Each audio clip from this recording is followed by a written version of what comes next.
আসসালামু আলাইকুম প্রিয় দর্শক, আমি হাসিব মারজান আপনাদের সবাইকে আমন্ত্রণ জানাচ্ছি চ্যানেল আই সংবাদে। আর বিস্তারিত সংবাদের শুরুতেই জানিয়ে দিচ্ছি ফ্রেশ আটা, ময়দা, সুজি সংবাদ শিরোনামগুলো। জাতিসংঘ মহাসচিব ঢাকা আসছেন আজ। 4 দিনের সফরে রোহিঙ্গাদের সঙ্গে ইফতার ছাড়াও মত বিনিময় করবেন জাতীয় ঐক্যমত্য কমিশনের সাথে।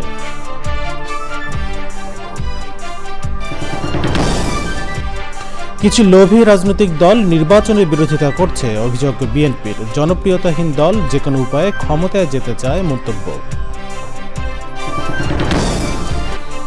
পাকিস্তানের ট্রেনে জিম্মি দশার অবসান, 3 শতাধিক যাত্রী উদ্ধার ও 33 সন্ত্রাসী নিহত বলে দাবি করেছে দেশটির সেনাবাহিনী। বিশিষ্ট শিল্পপতি ও সাবেক তত্ত্বাবধায়ক সরকারের উপদেষ্টা সৈয়দ মঞ্জুর এলাহির দাফন আজ। বরেণ্য উদ্যোক্তার মৃত্যুতে প্রধান উপদেষ্টার শোক। ইসলামের ইতিহাসে গুরুত্বপূর্ণ মাইলফলক উত্তর আফ্রিকার মরক্কো। প্রকৃতি ও জীববৈচিত্র্য সংরক্ষণে দেশটিতে নানা উদ্যোগ।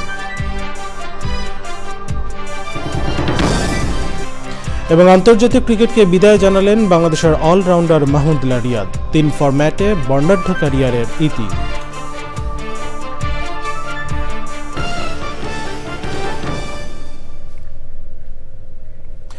সংবাদ শিরোনামগুলো জানাচ্ছিলাম। এখনকার সংবাদ আয়োজন একই সঙ্গে চ্যানেলের ইউটিউব চ্যানেলে এবং চ্যানেলের ওটিটি প্ল্যাটফর্ম আইস্ক্রিনে লাইভ স্ট্রিম হচ্ছে। চলেছে বিস্তারিত সংবাদে। আজ বাংলাদেশে আসছেন জাতিসংঘ মহাসচিব অ্যান্তোনিও গুতেরেস। 4 দিনের সফরে তিনি মূলত রোহিঙ্গাদের সাথে বিভিন্ন কর্মসূচি, বিশেষ করে 1 লাখ রোহিঙ্গার সঙ্গে ইফতারে যোগ দেবেন বলে জানিয়েছেন প্রধান উপদেষ্টার প্রেস সচিব।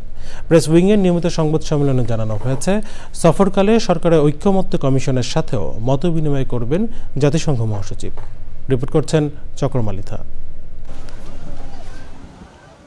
মিয়ানমার থেকে বাংলাদেশে আশ্রয় নেওয়া রোহিঙ্গাদের অবস্থা সরজমিনে দেখতে বৃহস্পতিবার বাংলাদেশে আসছেন জাতিসংঘ মহাসচিব অ্যান্তোনিও গুতেরেস। 2017 সালের পর জাতিসংঘ মহাসচিবের এটি বাংলাদেশ সফর। এ বিষয়ে জানাতে প্রধান উপদেষ্টার প্রেস উইংয়ের সংবাদ সম্মেলন। বাংলাদেশের জন্য এটা খুবই ইম্পর্টেন্ট একটা visit. Interim government led by professor Mohammad Yunus নতুন করে এফার্ট নিয়েছে যে কিভাবে রোহিঙ্গা ক্রাইসিসটা পুরো গ্লোবাল ম্যাপে নিয়ে আসতে। আমাদের দৃঢ় বিশ্বাস ওনার এই সফরের ফলে রোহিঙ্গা ক্রাইসিসটা আবার গ্লোবাল ডিসকাশনে আসবে। রোহিঙ্গাদের যে ওদের জন্য যে হিউম্যানিটারিয়ান যেটা এইড, এটা শার্পলি ডিক্লাইন করেছে। আমরা আশা করছি যে তার ভিজিটের মাধ্যমে এইটা এফার্ট গুলো রিডাবল হবে to mobilize aid for the Rohingya people. সফরের বিস্তারিত জানান ডেপুটি প্রেস সচিব। আগামীকাল আসবেন বিকাল 5টায় বাংলাদেশে। প্রথম দিন আমরা ওনার কোনো এনগেজমেন্ট নেই, উনি আসবেন এবং মূলত ওনার কর্ম এবং উনি চলে যাবেন হচ্ছে 16 তারিখ ঢাকায়। উনি আসার পর শুক্রবার আমাদের মাননীয় প্রধান উপদেষ্টা এবং পররাষ্ট্র উপদেষ্টা ওনাদের সাথে সাক্ষাৎ করবেন। সাক্ষাৎ করে উনি আসলে রোহিঙ্গা ক্যাম্পে চলে যাবেন। ইউএন সেক্রেটারি জেনারেল উনি কক্সবাজার থেকে সরাসরি চলে যাবেন রোহিঙ্গা ক্যাম্পে। আমরা আশা করছি মাননীয় প্রধান উপদেষ্টা এবং জাতিসংঘ মহাসচিব এই 2 জনের সাথে 1 লক্ষ রোহিঙ্গা ইফতারে যোগদান করবেন এবং জাতিসংঘ মহাসচিব পরদিনও ওনার কর্মব্যস্ত একটা দিন কাটাবেন। উনি জাতিসংঘের অফিস পরিদর্শন করবেন ঢাকায় উনি সকালে, তারপর দুপুরে উনি আমাদের যে জাতীয় ঐক্যমত্য কমিশন আছেন তাদের সাথে মিটিং করবেন এবং আমাদের যে সিভিল সোসাইটি মেম্বার তাদের সাথে মিটিং করবেন। শনিবার সফর নিয়ে রাজধানীতে আনুষ্ঠানিক সংবাদ সম্মেলন করবেন জাতিসংঘ মহাসচিব। সাক্ষাৎ করে চক্রমালিথা, চ্যানেল আই, ঢাকা।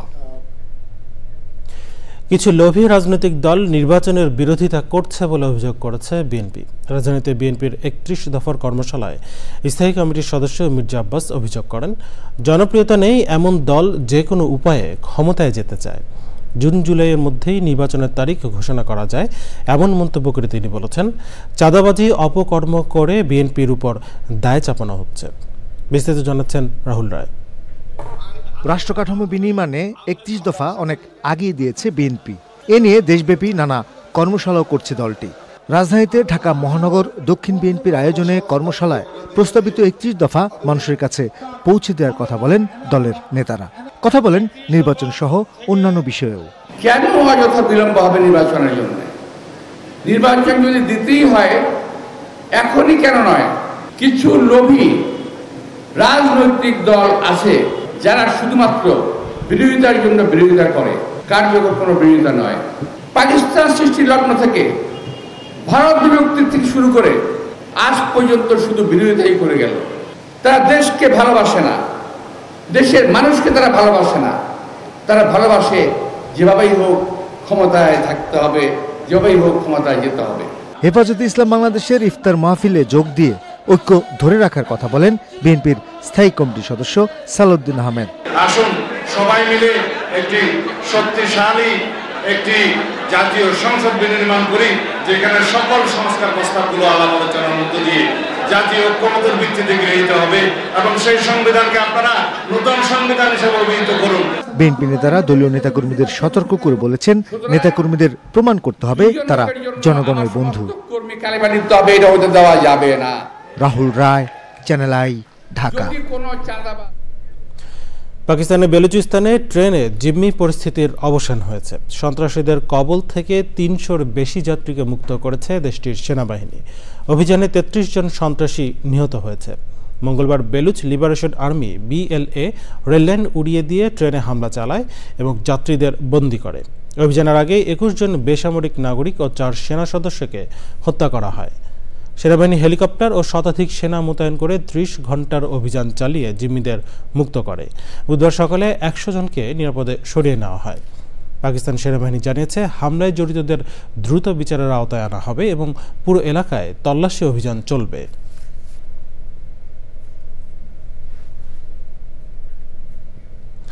অ্যাপেক্স গ্রুপের প্রতিষ্ঠাতা মিউচুয়াল ট্রাস্ট ব্যাংকের চেয়ারম্যান ও সাবেক তত্ত্বাবধায়ক সরকারের উপদেষ্টা শিল্পপতি সৈয়দ মঞ্জুর এলাহির মরদেহ সিঙ্গাপুর এয়ারলাইন্সের একটি উড়োজাহাজে বুধবার রাতে ঢাকায় পৌঁছেছে। ৮৩ বছর বয়সে বুধবার সকালে সিঙ্গাপুরের একটি হাসপাতালে তিনি শেষ নিঃশ্বাস ত্যাগ করেন। ইস্ট ওয়েস্ট ইউনিভার্সিটিতে প্রথম ও গুলশান আজাদ মসজিদে দ্বিতীয় জানাজা শেষে তাকে বরানী কবরস্থানে স্ত্রী নীলুফার মঞ্জুরের একই কবরে দাফন করা হবে। সৈয়দ মঞ্জুর এলাহির মৃত্যুতে শোক জানিয়েছেন প্রধান উপদেষ্টা মোহাম্মদ ইউনূস।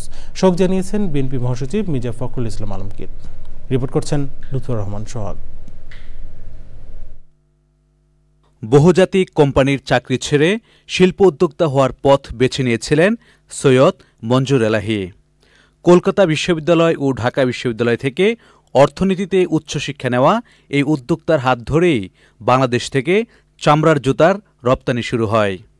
১৯৭২ সালে চামড়া বিক্রির ব্যবসা শুরু করা সৈয়দ মঞ্জুর এলাহি ৪ বছর পর ঢাকার হাজারীবাগের ওরিয়ন ট্যানারি কিনে প্রতিষ্ঠা করেন অ্যাপেক্স ট্যানারি। দেশের বাজারের জনপ্রিয় ব্র্যান্ড অ্যাপেক্স এখন বাংলাদেশের শীর্ষ জুতা রপ্তানিকারক প্রতিষ্ঠানও। শিল্পপতি সৈয়দ মঞ্জুর এলাহি ১৯৯৬ ও ২০০১ সালে ২ দফায় সাবেক তত্ত্বাবধায়ক সরকারের উপদেষ্টার দায়িত্ব সামলিয়েছেন। ছিলেন বেসরকারি মিউচুয়াল ট্রাস্ট ব্যাংকের প্রতিষ্ঠাতা চেয়ারম্যান। সংগঠক হিসেবে সৈয়দ মঞ্জুর এলাহি বাংলাদেশ অ্যাসোসিয়েশন অব ব্যাংকসের চেয়ারম্যান, সেন্টার ফর পলিসি ডায়ালগের ট্রাস্টি বোর্ডের সদস্য, ঢাকা বিশ্ববিদ্যালয় অ্যালামনাই অ্যাসোসিয়েশনের সভাপতির মতো দায়িত্বে ছিলেন। কর্মপ্রাণ সৈয়দ মঞ্জুর এলাহি সিঙ্গাপুর থেকে বুধবার রাতে ঢাকায় ফিরেছেন কফিনবন্দি হয়ে। বৃহস্পতিবার সকাল 10:30টায় ইস্ট ওয়েস্ট ইউনিভার্সিটিতে প্রথম জানাজা ও জোহরের নামাজের পর গুলশান আজাদ মসজিদে দ্বিতীয় জানাজা শেষে বনানী কবরস্থানে তাকে দাফন করা হবে। লুৎফর রহমান সোহাগ, চ্যানেল আই, ঢাকা। উত্তর আফ্রিকার মুসলিম সংখ্যাগরিষ্ঠ রাষ্ট্র মরক্কো, যা ইসলামের ইতিহাসে গুরুত্বপূর্ণ স্থান দখল করে আছে। দেশের অন্যতম গুরুত্বপূর্ণ অর্থনৈতিক খাত পর্যটন।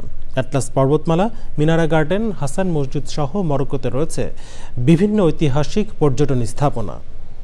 পাশাপাশি নানা উদ্যোগের মাধ্যমে সংরক্ষণ করা হচ্ছে মরক্কোর প্রকৃতি ও জীববৈচিত্র্য। মরক্কোর প্রকৃতি ও ইসলামিক নিদর্শন নিয়ে আফরোজ হাসির ডেস্ক রিপোর্ট। আটলান্টিক মহাসাগর তীরবর্তী দেশ মরক্কো। দেশটির আরবি নামের অর্থ পশ্চিমের রাজ্য। প্রাচীন প্রস্তর যুগ থেকেই দেশটিতে জনবসতি ছিল। ৭ম শতাব্দীর মাঝামাঝি সময়ে ইসলাম ধর্মের বিকাশ ঘটে মরক্কোয়। মরক্কোর ভূখণ্ড মূলত পাহাড়ি, তবে দেশটির উত্তর পশ্চিমে রয়েছে উর্বর কৃষিজমিও। মরক্কো জুড়ে হাজার হাজার মসজিদ, মাদ্রাসা ও ইসলামিক স্থাপনা রয়েছে। বেশিরভাগ মসজিদের নির্মাণশৈলী অত্যন্ত আকর্ষণীয় ও দৃষ্টিনন্দন। পাহাড়, মরুভূমি, সমতল ও সাগর মিলিয়ে বৈচিত্র্যময় প্রকৃতির অধিকারী মরক্কো। ক্যাকটাস, কাটাগুল্মসহ বিচিত্র উদ্ভিদ, পাখি ও প্রাণীর দেখা মেলে মরক্কোর প্রকৃতি ও পরিবেশে। অ্যাটলাসের বরফ গলা স্বচ্ছ পাহাড়ি নদী, উরিকা ভ্যালি, সমুদ্র সৈকত, বিভিন্ন প্রাকৃতিক নিদর্শন, ঐতিহাসিক স্থাপনা এবং সমৃদ্ধ সংস্কৃতির আকর্ষণে প্রতি বছর লাখো পর্যটকের আগমন ঘটে দেশটিতে। ইতিহাস ও বর্তমানের এক মেলবন্ধন রচিত হয়েছে মরক্কোতে, আর এই বন্ধনের অংশ হয়ে উঠেছেন পর্যটকরাও। তাই তো দেশটির অন্যতম গুরুত্বপূর্ণ অর্থনৈতিক খাত হয়ে উঠেছে পর্যটন শিল্প। আফরোজা হাসি, প্রকৃতি ও জীবন ডেস্ক, চ্যানেল আই। প্রেলাম বিরতির পর স্বাগত আরো একবার চ্যানেল আই সংবাদে। সৌদি আরবে উচ্চ পর্যায়ের বৈঠকের পর রাশিয়ার সঙ্গে ৩০ দিনের যুদ্ধবিরতিতে রাজি হয়েছে ইউক্রেন। বৈঠকের পর জেদ্দায় সংবাদ সম্মেলনে মার্কিন পররাষ্ট্রমন্ত্রী মার্কো রুবিও আশা প্রকাশ করেন রাশিয়া এই প্রস্তাব গ্রহণ করবে। এ বিষয়ে ক্রেমলিন বলছে রাশিয়া স্থল, সমুদ্র এবং আকাশে সমস্ত যুদ্ধ বন্ধের প্রস্তাবের বিষয়ে মার্কিন ব্রিফিংয়ের জন্য অপেক্ষা করছে। এদিকে ইউক্রেন যুদ্ধবিরতিতে রাজি হওয়ায় মার্কিন সামরিক সহায়তা ও গোয়েন্দা তথ্য আবার ভাগাভাগি করতে সম্মত হয়েছে যুক্তরাষ্ট্র। তবে যুদ্ধবিরতি আলোচনার মধ্যেও ইউক্রেনের ওডেসা এবং ক্রিভিরিহে মিসাইল হামলা চালিয়েছে রাশিয়া। জবাবে রাশিয়ার কুরস্কে ইউক্রেনের হামলায় 4 বেসামরিক নাগরিক নিহত হয়েছে। এবারে রয়েছে নিটল টাটা কৃষি সংবাদ।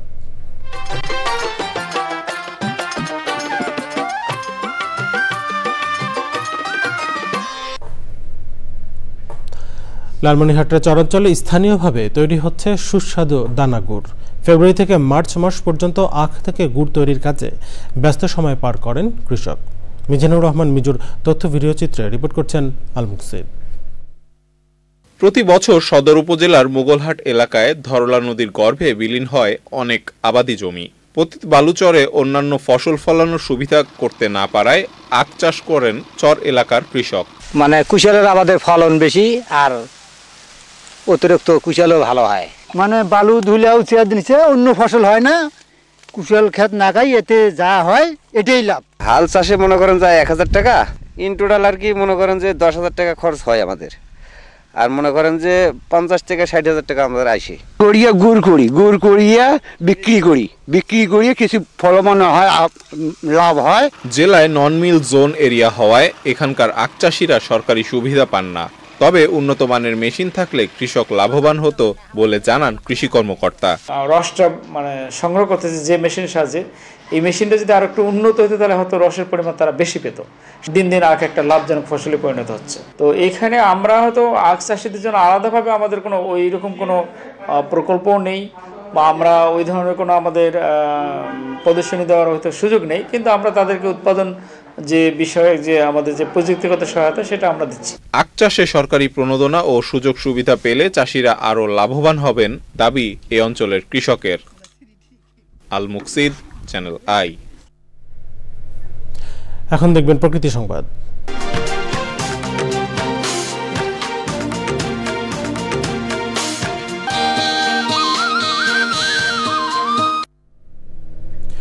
চাঁপাইনবাবগঞ্জের মহানন্দা নদীতে রাবার ড্যামের কারণে ভাটি অঞ্চলে দেখা দিয়েছে তীব্র পানি সংকট। উজানে 70 কিলোমিটার নদীতে পানি থাকলেও ভাটির প্রায় 26 কিলোমিটার এলাকা শুকিয়ে চরে পরিণত হয়েছে। এতে একদিকে ফসল উৎপাদন ব্যাহত হয়, দেখা দিচ্ছে খাদ্য সংকট, অন্যদিকে হুমকিতে প্রাণ প্রকৃতি। পানি সংকট নিরসনে দ্রুত প্রয়োজনীয় উদ্যোগের তাগিদ ভুক্তভোগীদের। চাঁপাইনবাবগঞ্জ প্রতিনিধি আশরাফুল ইসলাম রঞ্জুর তথ্য ভিডিওচিত্রে রিপোর্ট করছেন আফরোজা হাসি। মহানন্দায় রাবার ড্যাম বাস্তবায়নের পর থেকেই বাধার মুখে পড়ে ভাটি অঞ্চলের পানি প্রবাহ। নদীর বুকে জেগে ওঠে ছোট বড় অসংখ্য চর। পানি শূন্য হয়ে পড়ে আশপাশের এলাকার টিউবওয়েল ও কুয়া। চরম পানি সংকটে কমতে থাকে শত শত একর জমির ফসল উৎপাদন। দীর্ঘ ৩ বছর ধরে পানি সংকটে নাজেহাল স্থানীয়রা। বারবার আবেদন করেও সমস্যা সমাধানে কর্তৃপক্ষ পদক্ষেপ নেয়নি বলে অভিযোগ তাদের। অগভীর নলকূপে পানি পাওয়া যাবে না, ইন্দারা তো পানি পাওয়া যাবে না। পানির স্তর ঠিক রাখতে গেলে হয় রাবার ড্যাম উড়ে দেবে, না পিছনে আর একটা রাবার ড্যাম দিতে হবে, যেন আমাদের পানি বদ্ধ থাকে। পানির যেন আমরা সুন্দরভাবে পাই, এটা খুঁড়ে আমরা যেন পানি দিতে পারি। এটা চর পড়ে গেলে তো বতিও দিতে পারবে না, আরও কেউ দিতে পারবে না। পানিটা গতিবেগে যেতে পারছে না, ওই জন্য চর পড়ে গেছে। চর পড়ার কারণে আমাদের পানিটা পাচ্ছি না। তবে মহানন্দা নদীর ভাটি অঞ্চলে পানি প্রবাহ ঠিক রাখতে চর ড্রেজিং সহ প্রয়োজনীয় পদক্ষেপ গ্রহণের আশ্বাস দিয়েছে পানি উন্নয়ন বোর্ড। ডাউন স্ট্রিমে যে 26 কিলোমিটার রয়েছে, সেই 26 কিলোমিটার অংশে পানির প্রবাহ কম থাকবে, আপ স্ট্রিমে বেশি থাকবে, এটাই স্বাভাবিক। এবং এখানে যাতে পানির প্রবাহ থাকে, এজন্য এটা আমাদের মাথায় রয়েছে এবং এটা নিয়ে আমরা ঊর্ধ্বতন কর্তৃপক্ষের কাছে জানিয়েছি বিষয়টা।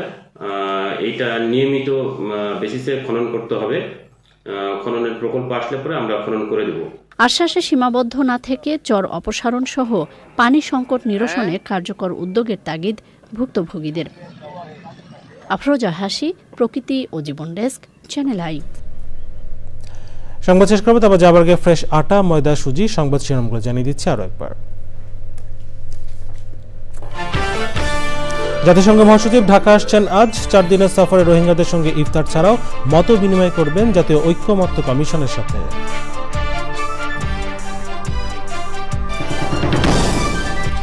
কিছু লোভী রাজনৈতিক দল নির্বাচনের বিরোধিতা করছে, অভিযোগ বিএনপির। জনপ্রিয়তাহীন দল যে কোনো উপায়ে ক্ষমতায় যেতে চায়, মন্তব্য। পাকিস্তানের ট্রেনে জিম্মি দশার অবসান, 3 শতাধিক যাত্রী উদ্ধার ও 33 সন্ত্রাসী নিহত বলে দাবি করেছে দেশটির সেনাবাহিনী। বিশিষ্ট শিল্পপতি ও সাবেক তত্ত্বাবধায়ক সরকারের উপদেষ্টা সৈয়দ মঞ্জুর এলাহীর দাফন আজ। বরেণ্য উদ্যোক্তার মৃত্যুতে প্রধান উপদেষ্টার শোক। ইসলামের ইতিহাসে গুরুত্বপূর্ণ মাইলফলক উত্তর আফ্রিকার মরক্কো। প্রকৃতি ও জীববৈচিত্র্য সংরক্ষণে দেশটিতে নানা উদ্যোগ। এবং আন্তর্জাতিক ক্রিকেটকে বিদায় জানালেন বাংলাদেশের অলরাউন্ডার মাহমুদুল্লাহ রিয়াদ। 3 ফরম্যাটে বর্ণাঢ্য ক্যারিয়ারের ইতি।